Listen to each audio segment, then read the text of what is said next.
Nous avons madame qui est là, qui a une question. Vous vous présentez et vous passez à votre question. Vous dites à qui vous l'adressez. D'accord, bonsoir à tous. En fait, moi, c'est Esther Kalinga. Moi, je m'adresse au premier orateur pour ce que vous avez parlé concernant les risques. Alors, moi, je voudrais savoir, en tant qu'un entrepreneur, quelles sont les stratégies que nous devrions mettre en place pour gérer les risques? C'est ce que j'ai besoin de savoir. Merci. On va prendre une série de questions. Voilà, il y a une question de ce côté, s'il vous plaît. La première question à monsieur Jean-Bob. Merci pour la parole. Je m'appelle monsieur Patrick Mouchaïl. En tout cas, moi, ma préoccupation, ma question s'adresse directement à madame Odia et ainsi qu'à monsieur Jean-Bob.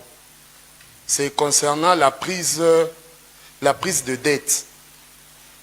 En tout cas, surtout à monsieur Jean-Bob, lui qui est déjà directement serviteur de Dieu, doit nous éclaircir sur ça.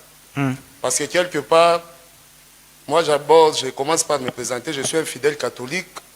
Chez nos amis les branhamistes, les gens du message du frère Branham, il s'est fait que frère Branham, dans ses brochures, nous a dit que tu ne peux jamais commencer une activité na imakuta yandeni. Comment est-ce que vous pouvez demander à quelqu'un qui est chrétien du message d'être entrepreneur et commencer ses activités avec une somme d'argent dont il a crédité? Deuxièmement aussi, madame Odia, je m'adresse à vous quand vous nous parlez d'être dans des réseaux. Être dans des réseaux. Ici à Kolwezi, c'est une monnaie courante. Parce que beaucoup de jeunes à Kolwezi ont peur d'assister dans des réseaux qui peuvent les élever. Je prends l'exemple de Lionsgate. Je prends aussi l'exemple de Rotary. Quand les jeunes aillent adhérer dans ces genres de réseaux, ce qui se raconte dans les avenues et dans les rues laisse même leurs parents de ces jeunes-là stupéfaits. Dans le sens où ce sont des initiations, dans le sens où c'est de l'illuminati, dans le sens où ce sont des loges. Alors quand vous nous parlez des réseaux, c'est quel genre de réseau dont vous voulez vous atténuer sur ça? Besoin d'éclaircissement. Merci. Merci. On va prendre une dernière intervention, une autre préoccupation de ce côté, et puis on va retourner la parole aux orateurs. Vous vous présentez et vous passez à la question. Vous nous dites à qui vous l'adressez, s'il vous plaît. Bonsoir à tous. Moi, c'est Amphilochios. Ma question revient au DG Bob. J'ai des questions à lui poser.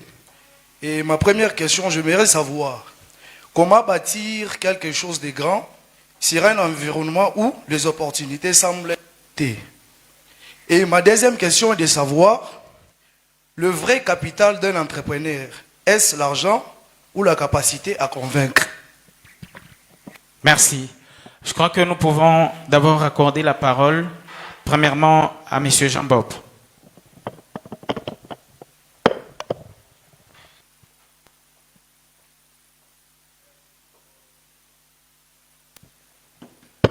Merci pour vos questions.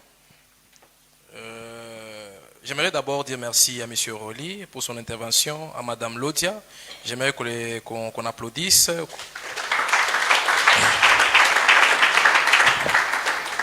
Je me dis, le choix que j'ai posé sur eux est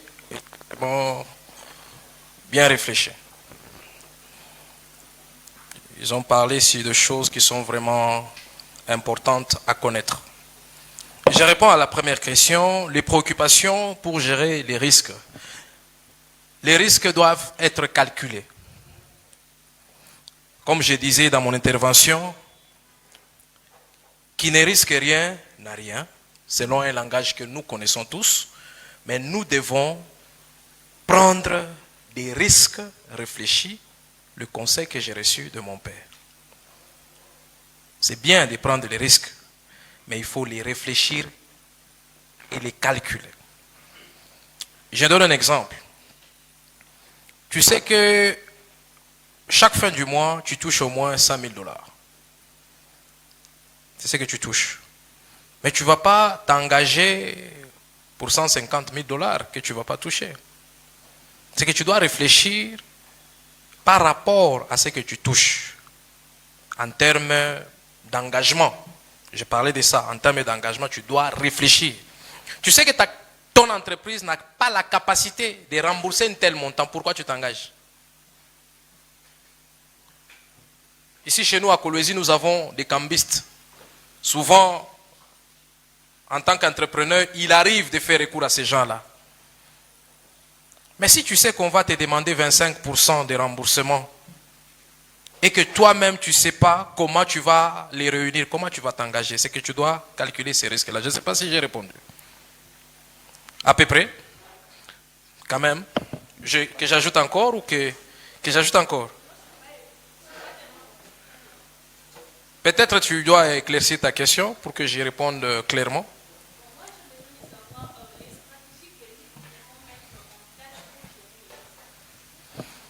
Les stratégies que nous devons mettre en place pour gérer les risques. Moi, je pense que c'est de les éviter pour éviter la prison. Je pense que c'est ça. Il faut les éviter. Sinon, tu vas en prison. Hein? Oui. C'est comme ça que quand nous partons vers la banque nous demande des garanties. Parce que la banque doit se rassurer que, bon, ok, s'il arrive que demain tu meurs, comment il va se retrouver? Et d'ailleurs, pour ton information, on nous demande, j'ai appris à faire mon assurance de décès à la banque. Je pars contracter une dette, on me dit, il faut faire l'assurance de décès. Est-ce que je vais mourir? C'est que la banque met ça comme sécurité. Pour dire que même si tu meurs après avoir pris... Parce qu'il peut t'arriver que tu prends l'argent aujourd'hui, demain tu meurs. Qu'est-ce que la banque fait?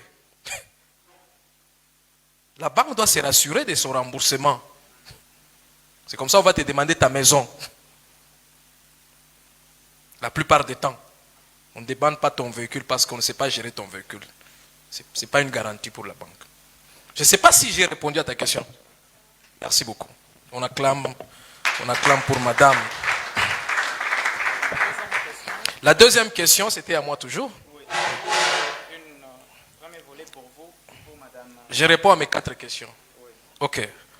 La deuxième des questions, comment commencer une entreprise avec les dettes? Moi qui te parle, je suis un témoignage vivant de commencer une entreprise avec une dette. C'est comme ça que je peux te dire, tu peux commencer une entreprise avec une dette. Le problème, c'est comment tu vas rembourser. Tu dois calculer, je pense que Madame Lodia a dit, c'est que tu dois maîtriser ton business avant de faire quelque chose. Avant de commencer mon entreprise, je profite pour donner mon témoignage. J'ai réuni les papiers. Ma première entreprise était sans papier.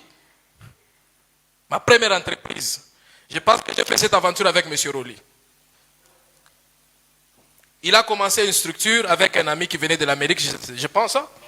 Londres. Et je lui ai livré les services de gardiennage. À l'époque, je n'avais pas de papier. Mais j'ai mis 2 gardiens où on pouvait me payer, je pense à l'époque, $400.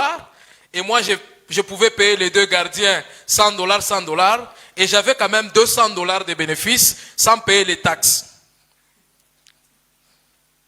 10 papiers. Parce que l'État, le gouvernement congolais ne me calculait pas. Si on regarde la liste des entreprises, moi je n'étais pas là. C'est que j'étais exempté des taxes. Quand j'ai fait cette expérience, ça m'a poussé à réunir ce que madame a dit, à réunir les papiers, à mettre tout en ordre. Et quand j'ai fini, je suis parti vers mon pasteur maintenant. J'ai dit, papa, j'ai fait les statuts, j'ai réuni les papiers. Est-ce que vous pouvez prier pour moi? Parce que là, je vais vraiment me lancer. Je sens que ça peut m'aider. C'est là que j'ai commencé l'entrepreneuriat. Et la première personne qui a cru en moi et qui m'a fait confiance, c'est mon père qui est là-bas. Il est témoin. Je suis parti le voir. J'ai dit, j'ai besoin de $10,000 pour commencer mon entreprise. Bon, jusqu'à aujourd'hui, je n'ai jamais compris pourquoi il m'avait fait confiance. Parce qu'avant, il ne m'avait jamais donné cet argent.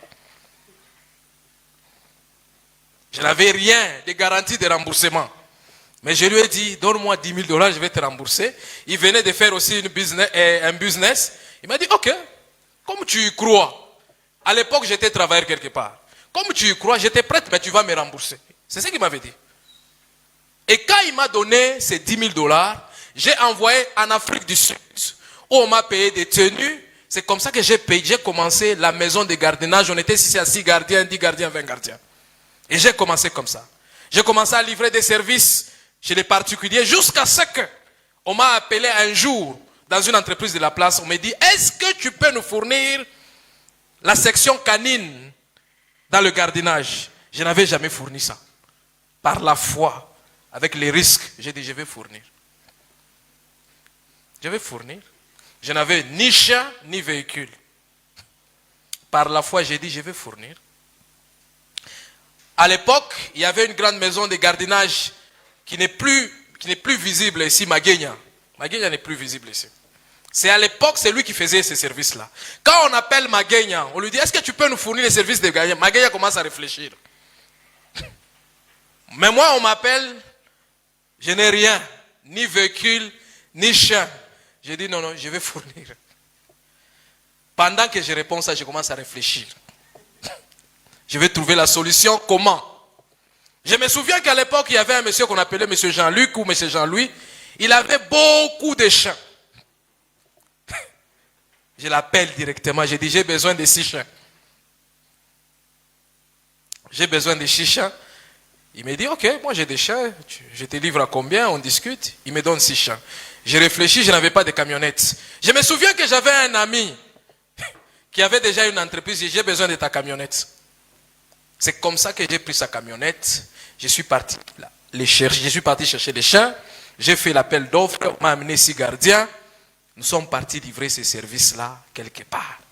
Ça fait 10 ans que je suis là-bas avec pratiquement 500 ou 600 agents dans les services. J'avais commencé avec 5 agents ou 6 agents. C'est pour te dire que je suis un témoignage vivant que tu peux commencer ton entreprise avec une dette, mais il faut rembourser. Même si c'est ton père, il faut rembourser. Je lui avais remboursé. Bien sûr, c'est comme ça qu'il voyage des fois. Non, il me reste des questions. Il me reste des questions. Écoutez, l'argent c'est bien. Il y aura moins de sorciers parmi nous.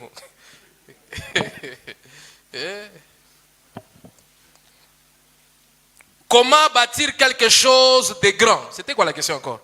Comment bâtir quelque chose de grand avec quoi?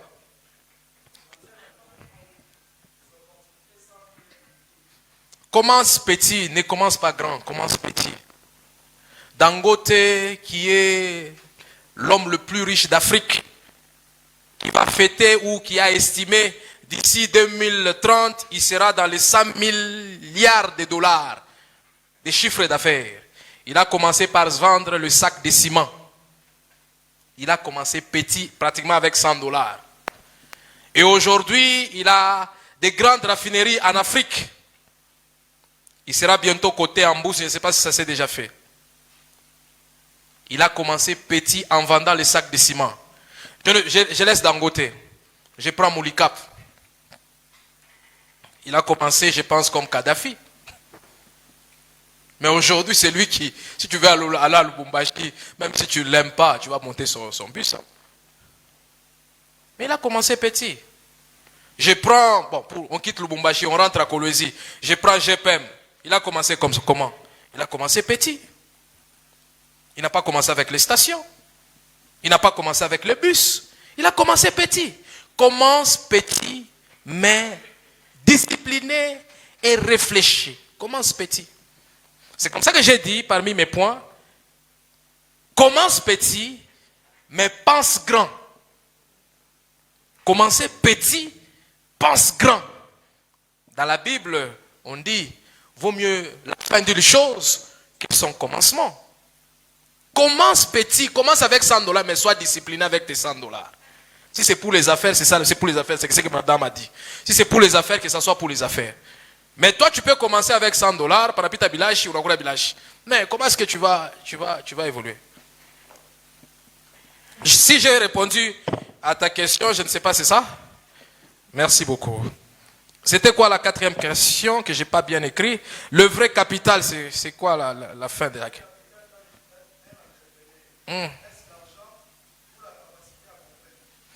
Non, moi je ne pense pas que je ne pense pas dans ce sens-là, mais je pense que la capitale ou je ne sais pas les capitales d'un entrepreneur, je pense que ce sont des relations d'abord. Ce sont des relations. Moi, si j'ai pu à décoller, c'est grâce aux relations. C'est comme ça que j'ai commencé avec M. Roli. On était pratiquement comme des amis. Lui, il était un banquier. On parlait deux fois. Mais le jour qu'il a commencé quelque chose, il livré les services sans demande, sans contrat. J'ai livré des services. Il m'a payé. Moi, je pense que ce sont des relations. C'est comme ça que nous devons protéger d'abord les relations. Tu peux devenir milliardaire à cause des relations. Les relations sont des choses à préserver. Pas d'abord l'argent. Et d'ailleurs, tu deviens millionnaire en dollars, c'est après avoir bien traité et donné des solutions à des gens. Et c'est après que l'argent vient. Moi, je pense que j'ai répondu à toutes les questions. Est-ce qu'on peut m'encourager? On peut bien le faire, s'il vous plaît. On peut applaudir bien fort. Merci, Monsieur Jean-Bob. Nous allons donner à présent, merci d'avancer, madame. Je vous prie d'applaudir bien fort, s'il vous plaît.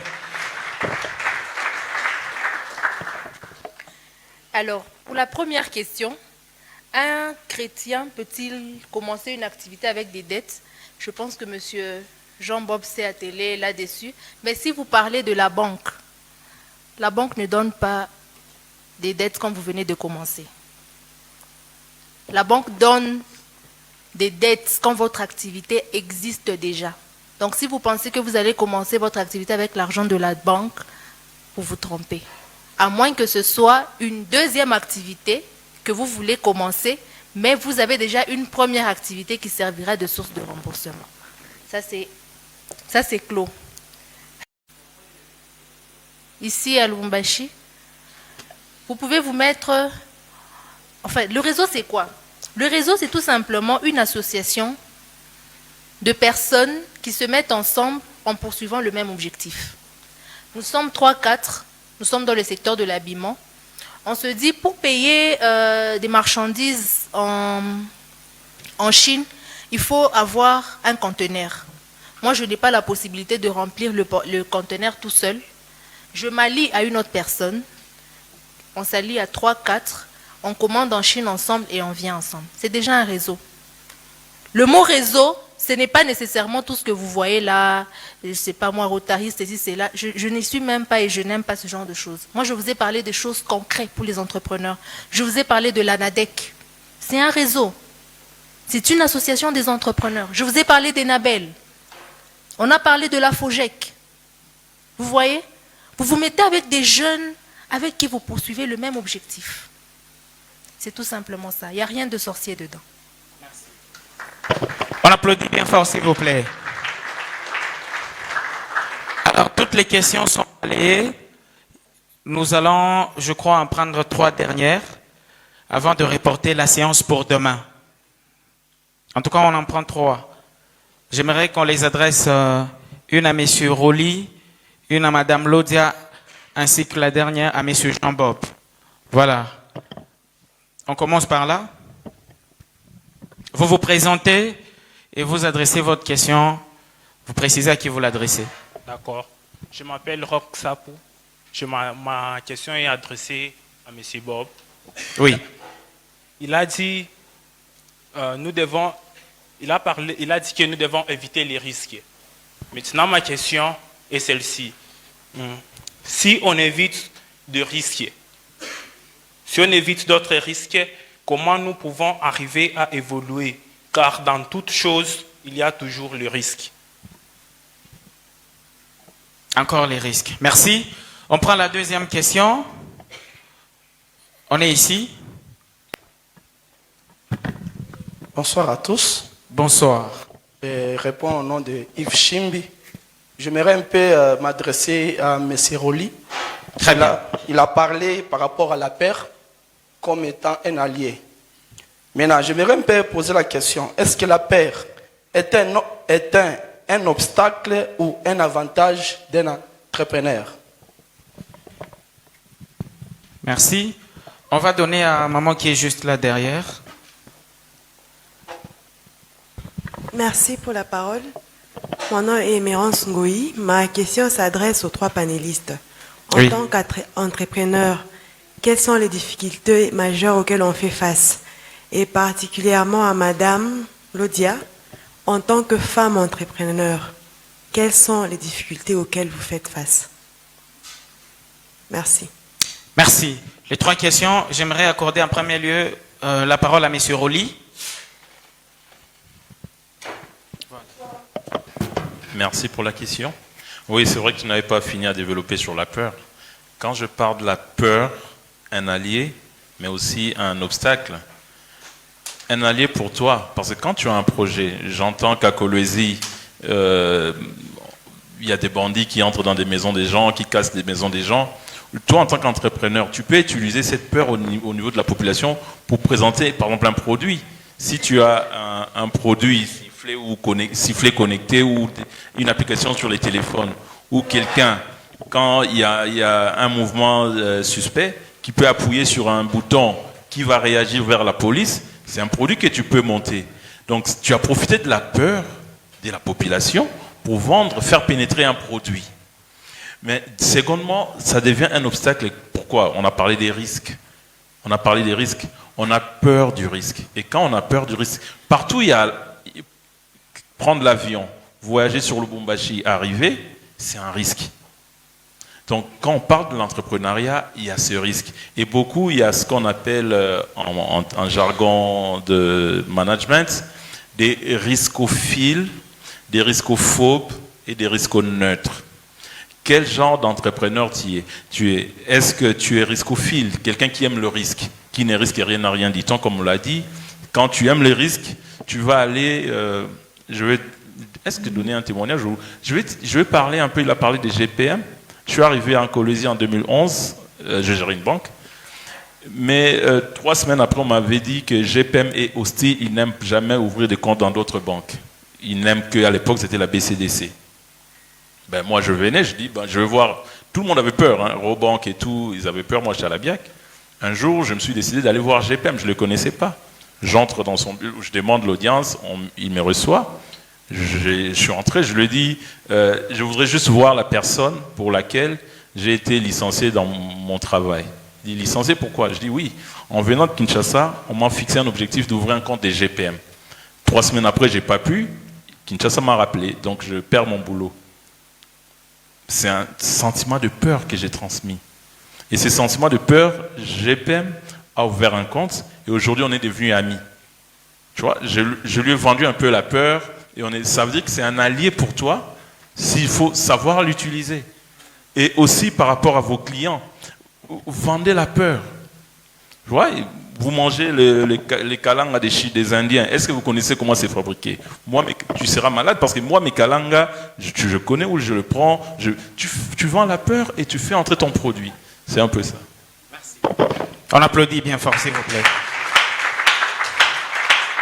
Alors, je vais inviter une fois de plus Madame Lodia à reprendre la parole sur la question de Madame Mérance. Merci Madame Emerance pour la question. Alors, je vais vous répondre à cœur ouvert, c'est-à-dire ce que moi, en tant que femme, je rencontre comme difficulté ou défi lié à l'entrepreneuriat. Parce que comme M. Jean Bob nous l'a tous conseillé, vous pouvez être salarié quelque part, mais n'oubliez pas d'être une machine à cash.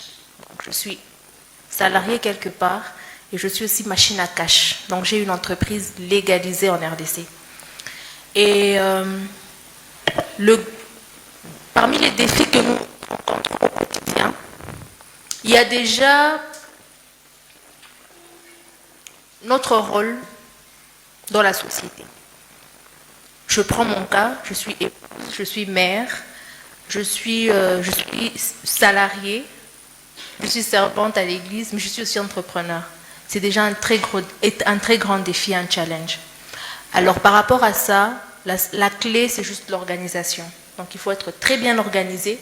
Comme M. Jean-Bob l'a dit, tu sais que je suis au travail de 8h à 16h par exemple, tu donnes le meilleur de toi et dès que tu quittes de cette casquette, tu sais très bien comment organiser ton temps pour pouvoir répondre à tous les besoins et ne pas être défaillante dans l'une ou l'autre des missions que tu poursuis au quotidien. Et laissez-moi vous dire que nous les femmes, Dieu nous a donné une capacité d'être multifonctionnelles. On n'a qu'à regarder nos mamans, comment est-ce qu'elles s'occupent de nous, comment est-ce qu'elles s'occupaient de nous.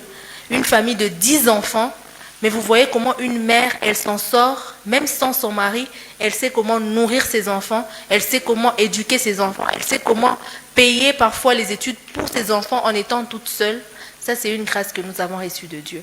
Deuxièmement, dans l'entrepreneuriat, parfois, on se frotte à ce sentiment-là, je ne sais pas comment l'appeler, mais c'est le fait que parfois on se dit, si c'est une femme, elle ne sera pas capable de le faire.